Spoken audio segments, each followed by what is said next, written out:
అధికారంలోకి వచ్చి 3 సంవత్సరాలు అయినప్పటికీ కూడా కొన్ని సమస్యలు మటుకు ప్రభుత్వంతో స్నేహపూర్వకంగానే మేము చర్చలు జరిపి కొన్ని రాయితీలు అయితే సంపాదించుకున్నటువంటి మాట అయితే మటుకు వాస్తవమే. కానీ మరి అప్రస్తుతంగా చాలా డిమాండ్లు పరిష్కారానికి దూరంగా ఉన్నాయి.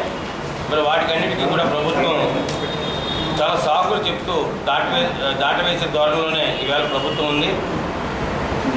మరి తెలుగుదేశం పార్టీ వాళ్ళ మేనిఫెస్టోలో కాంట్రాక్ట్ ఉద్యోగులందరూ రెగ్యులరైజ్ చేస్తామని చెప్పి వాళ్ళు అధికారంలోకి వచ్చిన తర్వాత ఒక కమిటీని కూడా క్యాబినెట్ సబ్ కమిటీని కూడా వేసి మరి 2 సంవత్సరాలు 2.5 సంవత్సరాలు అయినప్పటికీ కూడా మరి కోర్టు వివాదాలు ఉన్నాయని చెప్పేసి మరి దాన్ని దాటవేసే ధోరణిలో ఉంది. అయితే పంజాబ్ గవర్నమెంట్ కాంట్రాక్ట్ విధానంలో పనిచేస్తున్న 5 సంవత్సరాలు దాటిన వాళ్ళందరినీ కూడా రెగ్యులరైజ్ చేస్తూ వాళ్ళు జీవో ఇష్యూ చేయడం జరిగింది. అదే పద్ధతిలో ఆంధ్రప్రదేశ్లో పనిచేస్తున్నటువంటి దరిదాపుగా మరి క్యాబినెట్ సబ్ కమిటీయే ఐడెంటిఫై చేసినటువంటి 13,800 మందిని రెగ్యులరైజ్ చేయమని చెప్పేసి మేము కోరితే మరి ఈ రోజు వరకు కూడా దాటవేస్తున్నారు. అంతేకాకుండా మరి 2 విడతల డిఏ మంజూరు చేయవలసిన పరిస్థితి ఉంటే ఈ రోజు వరకు కూడా మంజూరు చేయలేదు. అదేవిధంగా మరి 10వ వేతన సవరణలో రావాల్సినటువంటి ఏరియర్స్ని ఈ రోజు వరకు కూడా మాట్లాడట్లేదు. మేమైతే చెప్పాం రాష్ట్రం ఆర్థిక పరిస్థితిలో ఉందని చెప్పేసి మీరు చెప్తున్నారు కాబట్టి దాన్ని కొన్ని ఇన్స్టాల్మెంట్లుగా సరే అని చెప్పేసి మేము కోరుతున్నప్పటికీ మరి ఈ రోజు వరకు కూడా దాని మీద ఎటువంటి స్పందన కూడా ప్రభుత్వం మరి చెప్పట్లేదు. మరి అంతేకాకుండా మరి 11వ పిఆర్సీ కమిటీని కూడా మేము 2018 జూలైలో అపాయింట్ చేసుకోవాల్సిన పరిస్థితి ఉన్నప్పటికీ కూడా మరి 10వ పిఆర్సీ ఏరియాస్ని ఈ రోజు కూడా రిలీజ్ చేయకపోవడం మరి ఉద్యోగుల మటుకు చాలా అసంతృప్తి నెలకొని ఉంది. మరి తర్వాత మరి ఉద్యోగ వర్గంలో చాలా ఉత్కంఠ రేపుతున్నటువంటి సిపిఎస్ విధానాన్ని రద్దుపరిచి పాత పెన్షన్ విధానాన్ని అమలు చేయాలని చెప్పేసి మేము కేంద్ర రాష్ట్ర ప్రభుత్వాలకు చెప్తున్నప్పటికీ కూడా మరి వీళ్ళందరూ కూడా సిపిఎస్ విధానాన్ని కంటిన్యూ చేస్తున్నారు. అయితే మరి ఆ సిపిఎస్ విధానంలో వచ్చినటువంటి అంటే మా ఉద్యోగుల నుంచి కట్ చేసినటువంటి 10%ని అదేవిధంగా మ్యాచింగ్ గ్రాంట్గా గవర్నమెంట్ ఇవ్వాల్సిన 10%ని కూడా మరి ఇటు రాష్ట్ర ప్రభుత్వానికి కానీ ఇటు ఉద్యోగులకు కానీ ఎటువంటి మరి ప్రయోజనం లేకుండా మరి షేర్ మార్కెట్లో పెట్టి మరి ఫండ్ మేనేజర్ ద్వారా ఆ పెట్టుబడి పెడతామని చెప్పి చెప్తున్నారు. మరి షేర్ మార్కెట్ ఈ రిటైర్ అయ్యే సమయం ఆసనమైనప్పుడు ఏ విధంగా ఉంటుందో కూడా తెలియని పరిస్థితి ఎదురైంది.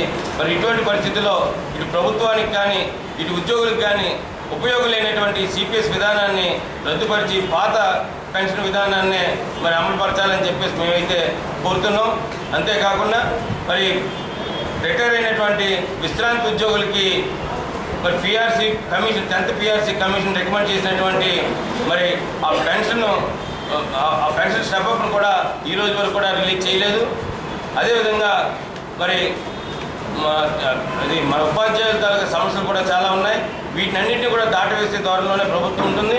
మరి గత సంవత్సరం 2016 అక్టోబర్లో మేము ధర్నా చేయాలని చెప్పేసి మేము పూనుకున్నప్పుడు ఈ యనమల రామకృష్ణ గారితో కమిటీతో మరి చర్చలు జరిపి ఆ చర్చల్లో ఇచ్చినటువంటి హామీలు కూడా ఈ రోజు వరకు కూడా నెరవేర్చకపోవడం అన్నది ఉద్యోగ వర్గంలో మటుకు తీరని అసంతృప్తిగానే ఉంది.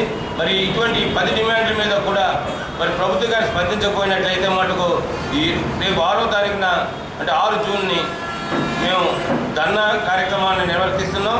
మరి ఆ ధర్నాకి మరి వేల సంఖ్యలో ఉద్యోగ ఉపాధ్యాయ కార్మికులు మరియు పెన్షనర్లందరూ కూడా ఇచ్చేసి ధర్నాన్ని జయప్రదం చేసి ఈ ప్రభుత్వం మీద ప్రెజర్ తెచ్చేటటువంటి పరిస్థితి తీసుకురావాలని చెప్పేసి ఉద్యోగులందరినీ కూడా కోరుకుంటూ అదేవిధంగా మరి మార్చి 2వ తారీఖున మేము సిపిఎస్ విధానం మీద కాంట్రాక్ట్ విధానం మీద మరి ఢిల్లీలో కూడా ధర్నా చేయడం జరిగింది. దానికి దరిదాపుగా 20,000 మంది ఉద్యోగ ఉపాధ్యాయ కార్మికులందరూ కూడా పార్టిసిపేట్ చేసి కేంద్ర రాష్ట్ర ప్రభుత్వాలకి వ్యతిరేకంగా నినాదాలు చేయడం కూడా జరిగింది. అదేవిధంగా ఈ నెల 10వ తారీఖున ఢిల్లీలో ఒక వర్క్షాప్ను కూడా నిర్వహించి తలపెట్టారు all India state employees federation తరఫున. మరి ఆ వర్క్షాప్ కూడా మరి వేల సంఖ్యలో మరి ఈ రాష్ట్రం నుంచి ఉద్యోగ ఉపాధ్యాయ కార్మికులందరూ కూడా తరలి వెళ్ళి అటు కేంద్ర ప్రభుత్వం మీద రాష్ట్ర ప్రభుత్వం మీద కూడా ప్రెజర్ తెచ్చి మరి సిపిఎస్ విధానాన్ని రద్దుపరచడానికి కాంట్రాక్ట్ ఉద్యోగులందరినీ కూడా రెగ్యులరైజ్ చేయడానికి కూడా మరి ఆ 10వ తారీఖున జరిపేటటువంటి వర్క్షాప్కి అధిక సంఖ్యలో కూడా ఉద్యోగులందరూ కూడా పాల్గొనాలని మీ ద్వారా మా ఉద్యోగులందరూ తెలియపరుస్తూ మరి కేంద్ర రాష్ట్ర ప్రభుత్వాలు ఉద్యోగ ఉపాధ్యాయ కార్మికులు మరియు పెన్షనర్లకి వ్యతిరేకంగా చేస్తున్నటువంటి ఈ విధానాలకు మటుకు తిప్పుకొట్టడానికి ప్రతి ఉద్యోగి కూడా కంకణం కట్టుకోవాలని చెప్పేసి మీ ద్వారా తెలియపరుస్తున్నాం.